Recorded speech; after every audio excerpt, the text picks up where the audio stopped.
The glass hit the marble floor at 11:47 p.m., and for exactly 3 seconds, the 14-piece band kept playing. Then the music stopped, not because the band leader gave a signal, not because someone cut the power. The music stopped the way music stops when a human beings playing it suddenly understand that something in the room has shifted beyond the point pretending otherwise. The trumpet player lowered his horn. The pianist lifted his hands from the keys. 70 people in evening were turned toward the sound, and what they saw was Marilyn Monroe standing at the edge of the ballroom with one hand pressed flat against the gold wallpaper and the other cradling her ribs, and her red sequin dress catching every chandelier in the room and throwing the light back like a distress signal fired into a crowded sky. Her lipstick was perfect. Her eyes were not. Nobody moved. Then Dean Martin set down his drink.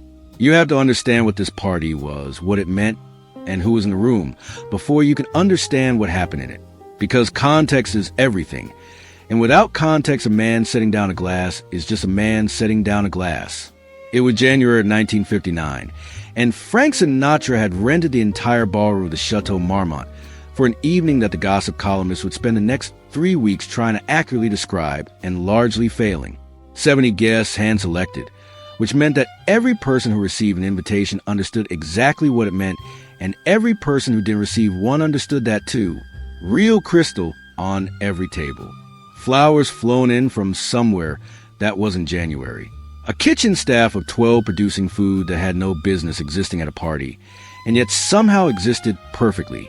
The band was playing bassy arrangements, so clean and precise, they could have cut you if you leaned against them wrong. This was Frank's room, which meant it operated by Frank's rules, which meant that everyone inside it was, by definition, under a specific kind of protection, the kind that doesn't come from locks or bodyguards, but from the simple understood fact that certain rooms carry certain weight, and everyone who enters them accepts the terms or accepts the consequences. Carlo Benedetti had not been invited. He came anyway.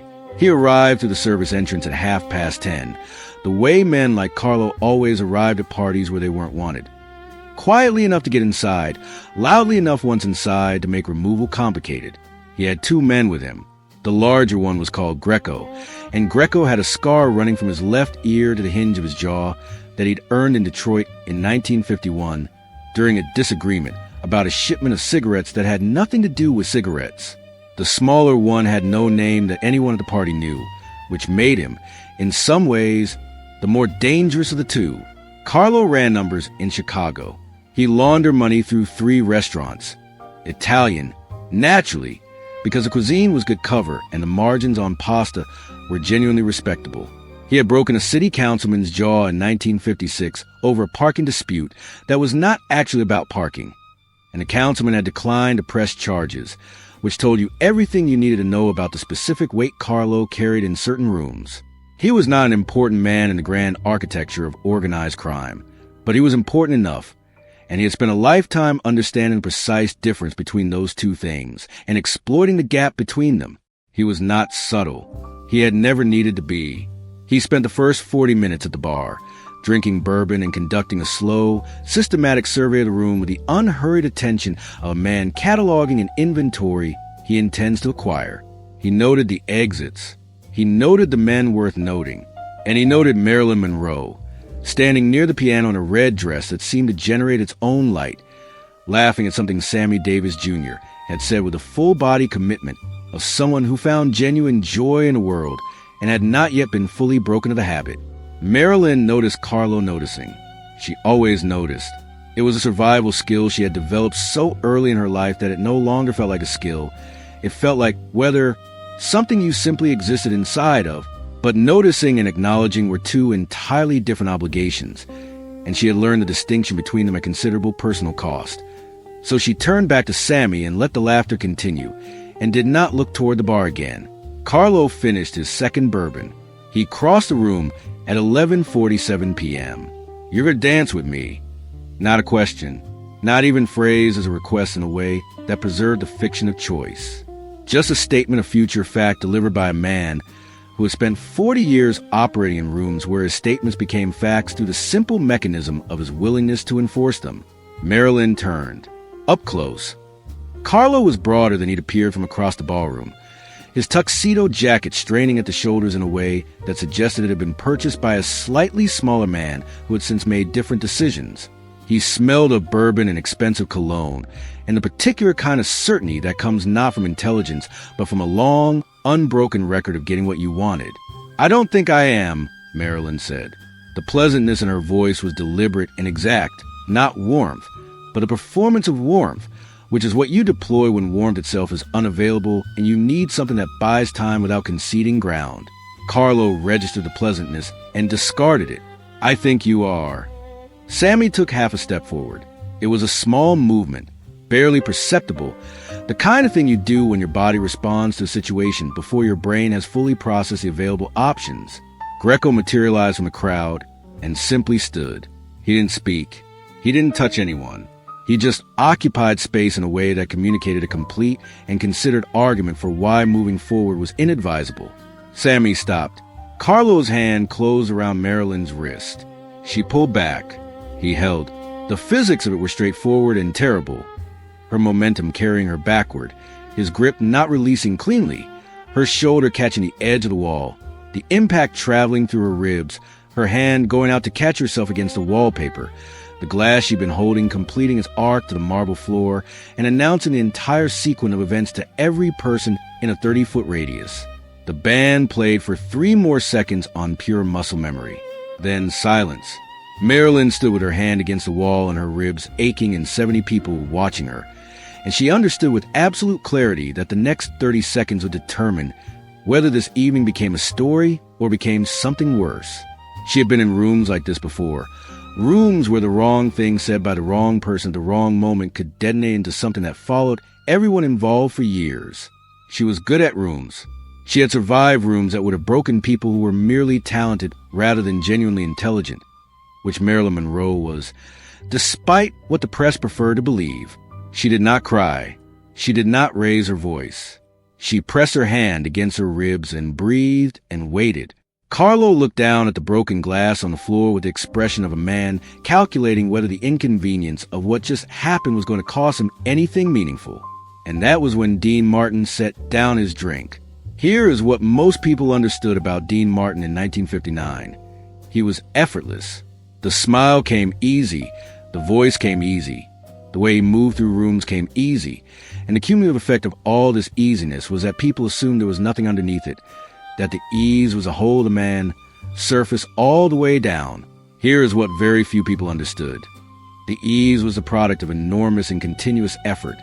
The way a perfectly maintained machine appears effortless precisely because someone has spent years ensuring that every component is calibrated to the tolerance or fraction of a millimeter.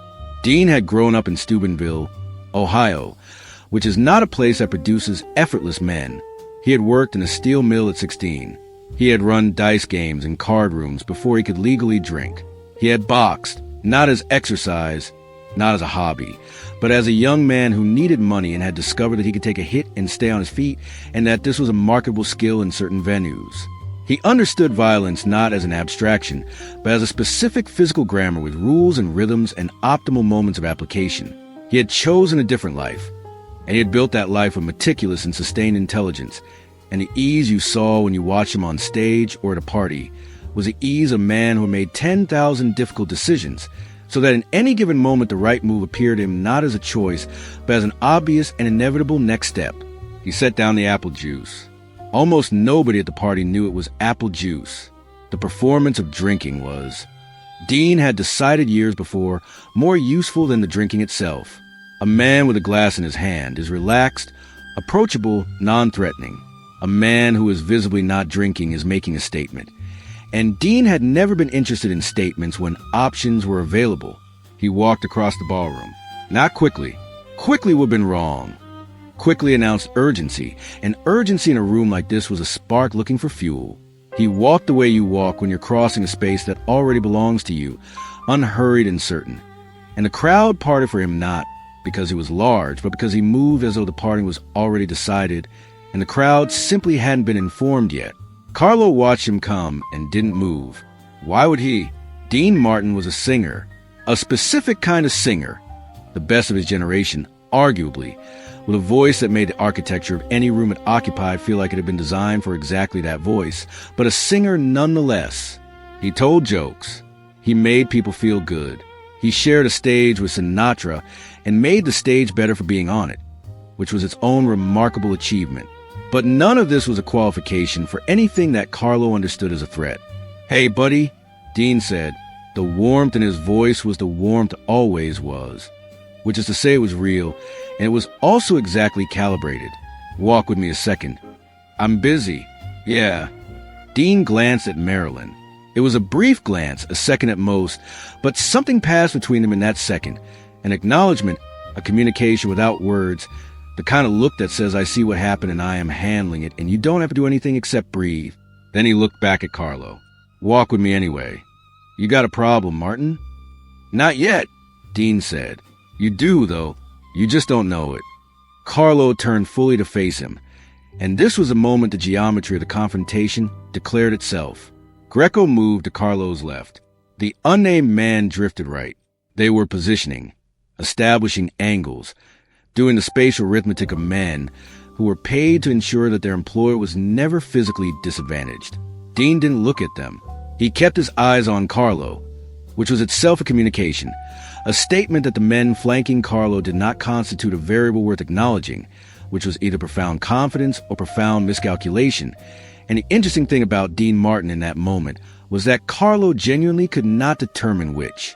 "You see the man in the gray suit at the bar?" Dean said, tilted his head almost imperceptibly toward the far end of the room. Carlo didn't look. "I don't." "His name is Tommy Fontaine. He's Sal Magliocco's nephew, which means that everything that happens in this room tonight gets reported back to Sal before breakfast tomorrow morning. And Sal was invited to this party." Dean paused, letting the arithmetic arrange itself. "You weren't." The shift in Carlo's expression was small but definitive. The particular tightening around the eyes that happens when a man realizes the room he thought he was standing in is a different room than the one he's actually standing in. "You've been here 2 hours, Dean continued, his voice dropping to a register that carried perfectly to Carlo and nowhere else. "Tommy's been watching you since you walked in. He's been watching you because Greco's scars recognize with anyone who knows the Detroit situation. And Tommy knows the Detroit situation because Sal knows the Detroit situation because there are no situations that Sal doesn't eventually know about. You understand what I'm telling you? I didn't come here for trouble. And yet," Dean gestured, not dramatically, just a small, open-handed gesture toward the broken glass on the floor, toward Marilyn still standing with her hand against the wall, toward the 70 witnesses arranged in a semicircle of horrified evening wear. "Here we are. It was an accident. Carlo." Dean said name the way you say a name when you want someone to understand that you know who they are, not just what they're called. "There are 4 phone calls that don't exist yet, but will exist in the next 20 minutes if you're still standing in this room. The first call is from Tommy to Sal. The second call is from Sal to Frank. After that, the calls stop being phone calls and start being something else. And I think we're both adults who understand what something else means in this context. You threatening me? I'm informing you," Dean said. "Threatening is what you did when you walked across this room and put your hand on a woman who is a guest under this roof, which means she's a guest under Frank's roof, which means she's under everybody's roof, which means that what you did is not a private matter between 2 people, but a public statement about what you believe the rules of this room to be." He let that sit for a moment. Was that the statement you intended to make? The silence lasted long enough to become its own kind of answer. Carlo's jaw worked. His eyes moved to Greco, seeking the calculation that would show him a way out of this that didn't cost him something. And what he found in Greco's face was nothing helpful. Greco was not a stupid man. Greco understood rooms, understood the specific weight of Tommy Fontaine standing at the bar, understood that the room had a memory, and that the room's memory was not going to be kind to Carlo regardless of what happened next. Greco understood that sometimes the least expensive version of a bad situation is the one you accept immediately rather than the one you fight toward. Greco's expression was the expression of a man performing a complex calculation and arriving at a number he doesn't like but cannot dispute. "Fine," Carlo said. The word cost him something. It showed in the way he said it, the way a word can be grammatically cooperative while tonally registering as a controlled detonation. He walked to Marilyn Monroe, and the crowd that had been frozen in a particular suspended animation of people who desperately want to look away and cannot part it for him, as though making room for something unpleasant but necessary. The way you make room for a dentist approaching with an instrument. Marilyn watched him come. She had spent the last 3 minutes doing what she always did when she needed to be somewhere other than where she was. She had been constructing a room in her mind, a specific room from her childhood in Hawthorne, California, with yellow curtains and the sound of traffic outside, and the smell of something cooking in the kitchen below. She went to that room when she needed to be unreachable. She was standing in the Château Marmont ballroom in a red dress with her ribs aching and her wrist bruised and 70 people watching her. And she was also in a room with yellow curtains, and the distance between those two places was exactly what she needed to get through the next 60 seconds. Carlo stopped 2 feet from her. He looked at her, and what Marilyn saw in his face was not remorse. Remorse requires a specific kind of moral architecture, a capacity for inhabiting another person's experience. And Carlo Benedetti had not developed that capacity. What she saw was damage control, which is a different thing, and in some ways a more honest one. "I apologize," he said. He said it quietly, which she noted. He said it without qualification, which she also noted, and which told her that Dean had been very clear about the terms. "That was wrong of me." Marilyn looked at him for a long moment. Here is what she was thinking in that moment, which she would later describe to a friend in terms that would not be written down anywhere for 30 years. She was thinking that the apology was real in a way that all apologies made under duress are partially real. The words were accurate even if the sentiment was compelled, and accuracy, she had found, was the most you could ask for from a certain kind of man. She was thinking that she was tired.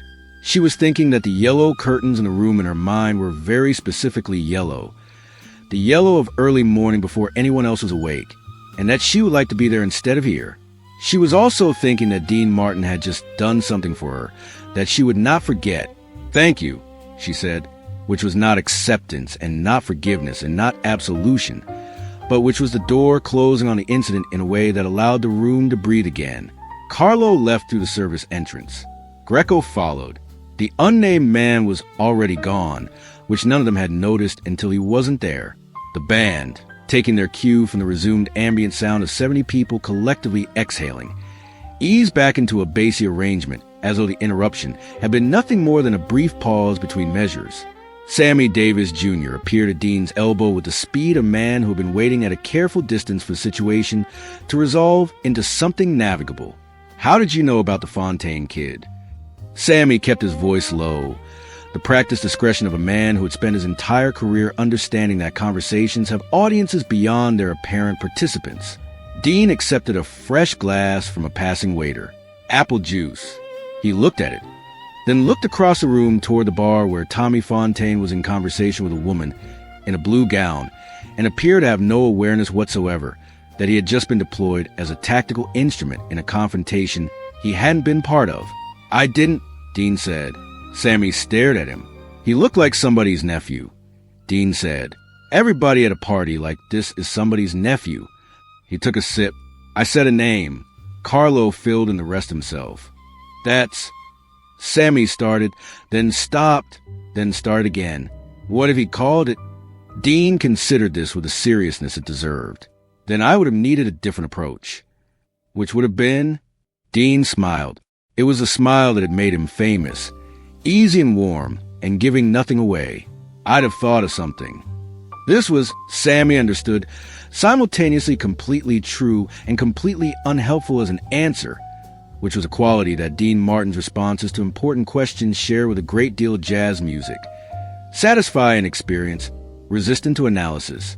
Across the ballroom, Marilyn had recovered the full architecture of herself.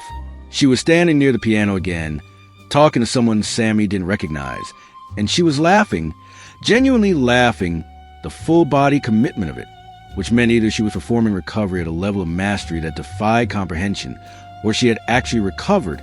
And knowing Marilyn, Sammy thought it was probably both simultaneously, which was one of the things about her that people who only saw the surface could never account for. She caught Dean's eye from across the ballroom. She raised her glass a fraction of an inch. A movement so small, it was barely a movement at all, barely more than an intention that the body followed at the last moment, but precise. Deliberate, the smallest possible gesture that still counted as a gesture. Dean raised his back.